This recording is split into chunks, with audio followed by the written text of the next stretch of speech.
Milestones matter. It's gonna be amazing. Ask any mother. I brought the Kleenex. Didn't bring any extra mascara. I'm shaking. Mothers know. I was really happy when they called and told us that they were gonna do this. Inside her son's car, this mother knew she had to attend. Attend what should have been her son's graduation. We are prepared to seize the day and make a difference in the world. Milestones. There may be no more important one in the life of a teen. Congratulations, class of 2014. We did it. Than this. Be bold and make the daring first leap toward the unknown. But what should be said for a mother who lost her son to cancer? Who passed away on March 12, 2013. 1 year prior. Please join me in a moment of silence in memory of Austin Williams.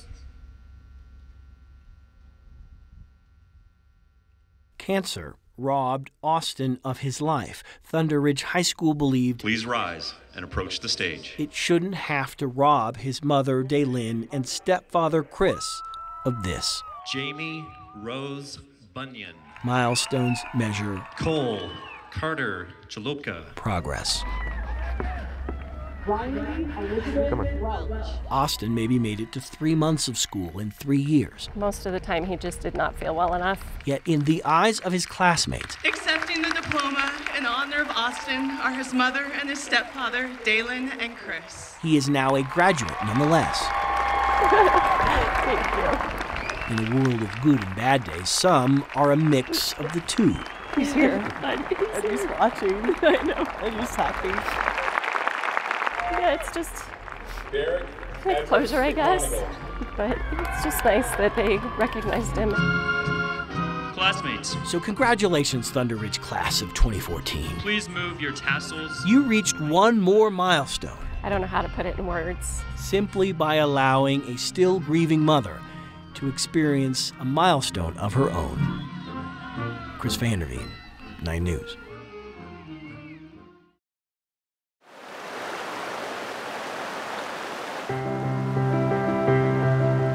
The inevitability of gravity assumes there is no off switch. Gravity's a miracle. Think about it. What goes up must come down. The one little one down there is unreal. Must It looks impossible. come It's almost mystical, surreal. down. Well, I told my bank that I stack rocks for a living.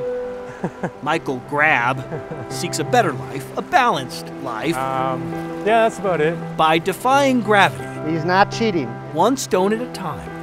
It's like, oh, you're a professional rock balancer? Yeah, I don't know how I am, but I am.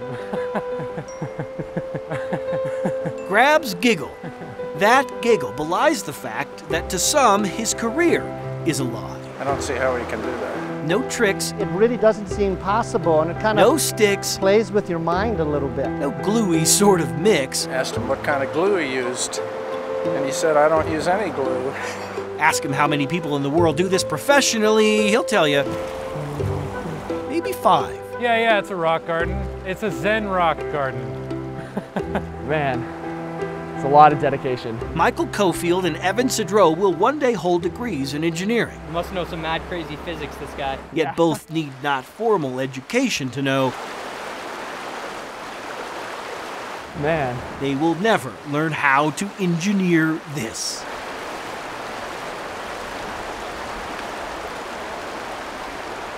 Balance. Basically feeling the vibrations of the rocks as they kind of rock over one another. Like there's, like all the little notches, whenever it rolls over one of those notches, it kind of clicks or locks until you can let go. 6 years of this has taught him I see poise and balance. that if at first you don't succeed, You can also tap on it too, if it's really try wide one of the and tight very useful skills that the art teaches. again. Is just not expecting. One balance might take 3 minutes or 3 hours. Yeah, well, that takes a while. Only rarely does the gravity of the situation become apparent. And even then, he's hardly falling apart over it. I don't know, it's all about being content with whatever circumstances you're given. Why do it? Sometimes the rock wins, but why not? Most of the time I win. If patience really is a virtue. He's got more patience than I do. Then the virtuous truly do have all of the time in their world. And it never feels like wasted time. And if gravity remains inevitable, I just accept the mystery. One must master patience in order to at least try to defy it. When people see something they think is impossible, I know it's possible. Chris Vanderveen. And I know I can do it if I keep at it long enough. 9 News.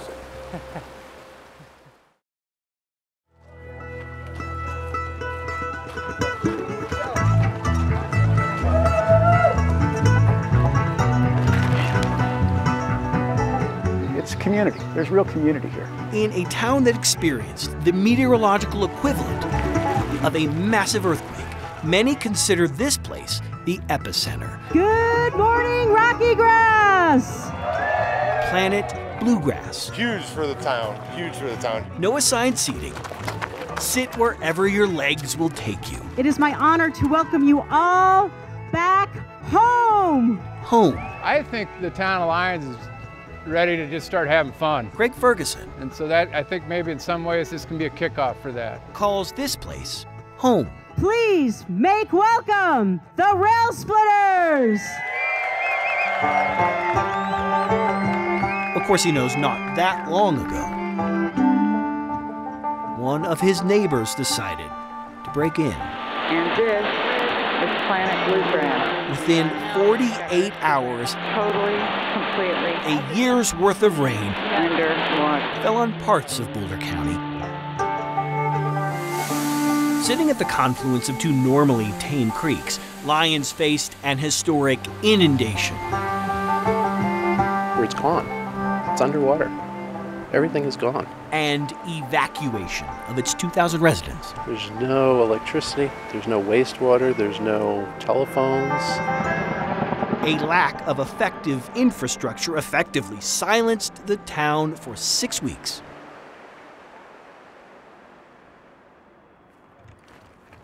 I lost everything, and that's just the way it is. The flood destroyed or damaged 1/5 of all homes in Lyons and washed away both mobile home parks, including the Riverbend Mobile Home Park. We left with 2 children, a dog, a cat, my wife and I in one of our cars. Danny Schaefer. And we never moved back. Called the Riverbend home.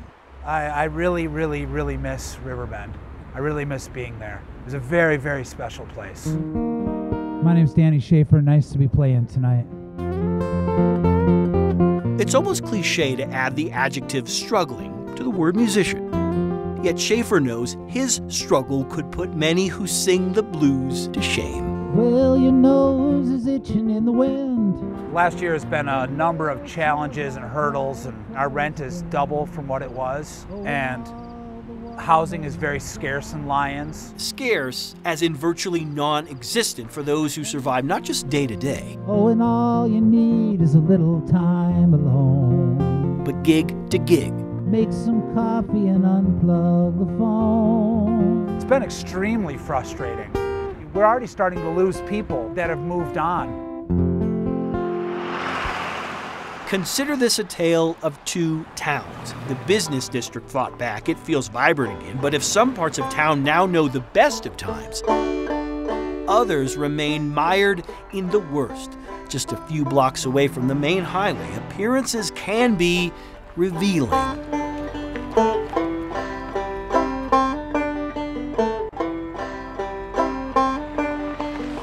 "45 homeowners have considered a federally funded buyout. If all are accepted, 45 lots will turn into open space. No homes allowed." These are actually pretty comfy steps. Joe Meckel, the house raising guys are amazing, has decided to stay put. Although in order to do so, the town required him to raise his yet-to-be-finished home well above the 100-year flood stage. It'll be about 5 feet higher than before. First couple times is kind of weird though, isn't it? To walk around here. He hopes to reopen his in-home business next month. You know, we've seen him from really bad days to really good days. And knows volunteers have helped a slow permitting process. They want it done right, and I think it's a learning curve for everybody. But this was worse than anybody had ever imagined that could happen to our town. Jackie Watson likely speaks for everybody when she says the town has a problem. Yeah, our affordable housing stock had been located historically along our river. And when the flood came, it destroyed 2 mobile home parks and blocks of what's called Old Town. In Lyons, the closer you were to the water, the more affordable your home was. Town data suggests those who lost homes tended to earn half of those who did not. Sometimes we're all working at a very short fuse, and it is eating at us all. Schaefer won't be heading back to Riverbend. This was Riverbend Mobile Home Park. When the flood came, it washed away the road and created basically 2 river channels side by side. Owner Mike Whipp had no other choice but to reinvent his land. Being this close to the water, the mobile home park had to go. In its place, Whipp turned the land into a spot for weddings. He worries about his former tenants. Those that really want to be back, I hope that they all make it back. A town once nearing 2,100 residents has now dipped to 1,800. We don't really know what's going to happen next. And there's a lot of people that are still waiting to come home. We'll split the solos. I think it'll become apparent. Yet, if it was indeed the equivalent of an earthquake that rattled Lyons, at least the aftershocks have been rhythmic in nature. On Tuesday nights at Oscar Blues, newcomers sit next to old-timers in one of the largest and longest-running weekly jam sessions in the country.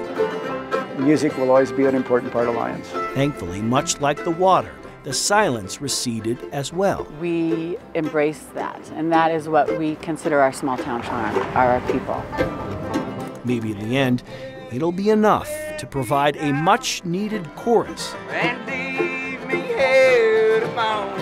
to a song about a town still struggling to find a common voice.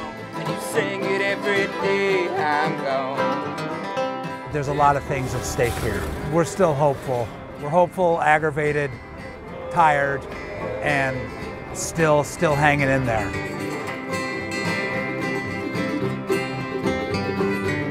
Chris Vanderveen, 9 News.